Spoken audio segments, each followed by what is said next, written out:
class, that is acquiring the properties and behavior of a child class from their parent class. When one object that acquires all the properties and behaviors of another object, it is also known as the inheritance. So this is the polymorphism.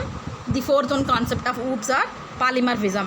When one task is performed by different ways, that is known as polymorphism. For example, to convince the customer differently to draw something, for example, shape,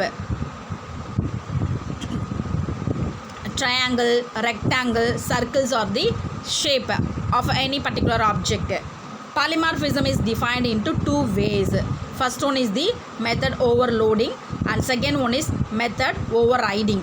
Method overriding, the another name of method overloading is compile time polymorphism, and the another name of method overriding is runtime polymorphism.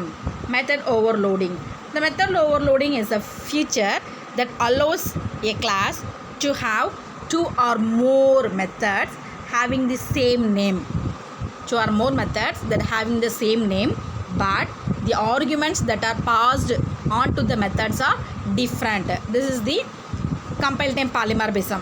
In compile time polymorphism, it is referred to a process which is called an overloaded method that is resolved at compile time rather than a running time.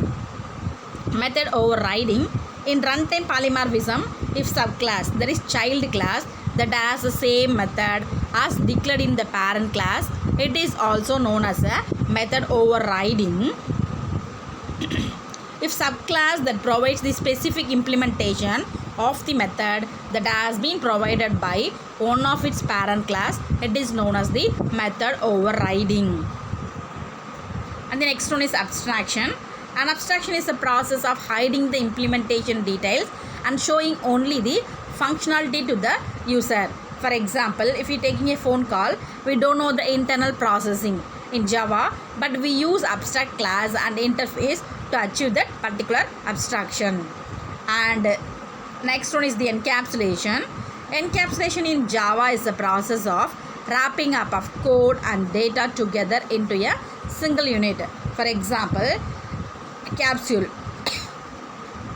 It is a mix of several medicines. A class, a Java class, is the example of encapsulation. It consists of data with its n number of methods over on it.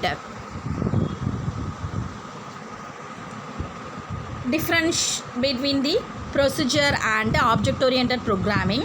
In procedure-oriented programming, this POP is a program divided into small parts called functions. In object-oriented programming, is divided into parts that is called as object. In procedure-oriented programming, importance is not given to data but functions as well as sequence of actions that to be done.